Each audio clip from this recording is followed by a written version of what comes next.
Good morning. Well, it's a bright sunny day out and I'm walking the dog. She's looking for rabbits, I think, but I'm thinking, this is the beginning of tax season. And usually this time of year, my wife and I make plans for our year. We budget for our financial plan for the next year. And it got me thinking about all the ways that we make, wealth and finances kind of a false idol. And, in Ecclesiastes, King Solomon, one of the wisest kings in history, states that chasing after riches on earth, whether they be material goods or fame or status or power, is like chasing the wind. It's ineffectual, it's meaningless, it serves no purpose. You can never catch it. And Solomon probably knows a little bit about this because his whole life he was granted many riches by God. And not only that, but many brides in his harem from different countries. And part of the reason why he suffered later in life is because he brought in many wives from other countries, and they started worshiping their gods, and he started worshiping their gods as well, and it led to problems. Obviously, God saw that he was no longer being faithful, and this led to Solomon's riches being divided up amongst his sons, and his sons not, being faithful to their inheritance, fought over it, and eventually led to the dissolution of much of the kingdom that Solomon had built. So I could think later in life as he was dying, he really saw that all the riches and fame and power that he had acquired was really meaningless, because he was just handing it off to his sons and they were going to squander it. But through his own fault as well. He had chased things that weren't of God, that weren't part of the bigger plan, what he was meant to really invest in. It got me thinking of this analogy also, of the Matrix movies, and where you're called to kind of choose between the red pill and the blue pill. And I think it's so easy these days to just take the blue pill. The world offers us one picture of success, and that includes vanity and riches and so many false idols that we can make a priority in our life. They don't have to be idols of wood or gold or silver, statues, pictures, or anything like that. We can make anything an idol. Our iPhone, our TVs, a certain television series that we like.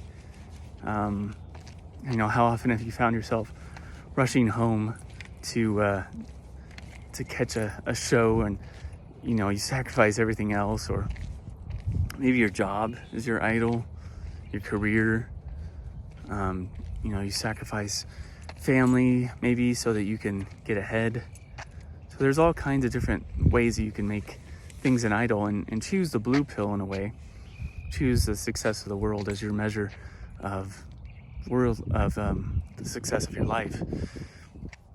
I think God's inviting us to take the red pill and look at the world anew and say, look, none of that stuff really matters. It's all like chasing the wind. It's transitory.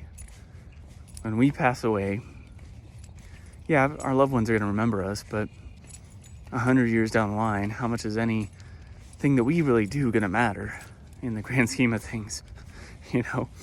What matters is that we do what we do with great love, and we make God the center of our life in all that we do. And there are times when we stray from that. I think of like the Matrix trilogy, and how God was just inviting Neo, like further and further, deeper and deeper into a relationship with him. You know, if you use that analogy, I mean, there's even a a city of Zion in that movie, so you can't really escape the double meaning there, you know, and how Neo is dressed like a priest in part of the movie, but that's a whole nother video. But then I think back of the fourth Matrix movie, which I watched recently, and, you know, Neo has forgotten everything that he learned. He's become worldly again. He's become the top video game designer in the world, you know, and he's forgotten all about the true Matrix, the true world, the real world. And so he has to be invited to make that choice again, to take the red pill again. And it's so common with a lot of us that we know the truth. We know that, or we feel deep down that something's not right. Like this, you know, you can have all the fame and glory in the world and you still don't feel at peace, maybe. So we know that there's something more. Can't quite put a finger on it. And it's not until we take that red pill that we fully embrace the offer that God is making us, the truth that God is offering us, that we have our eyes opened. And it's painful sometimes. You know, Neo had to fight through a lot of the movie and suffer a lot of pain. But through the discovery that he made, he was able to grow and become, you know, basically joined with the source of all life, and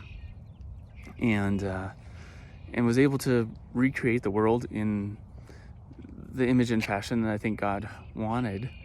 To again use that analogy of the Matrix. And so this day, I invite you to just reflect a little bit, think about those things that you make idols in your life, maybe the things you're worrying about unnecessarily, and reflect a little bit on Ecclesiastes and what King Solomon said, that chasing worldly fame and fortune and power are just like chasing the wind, meaningless. May God be with you. Amen.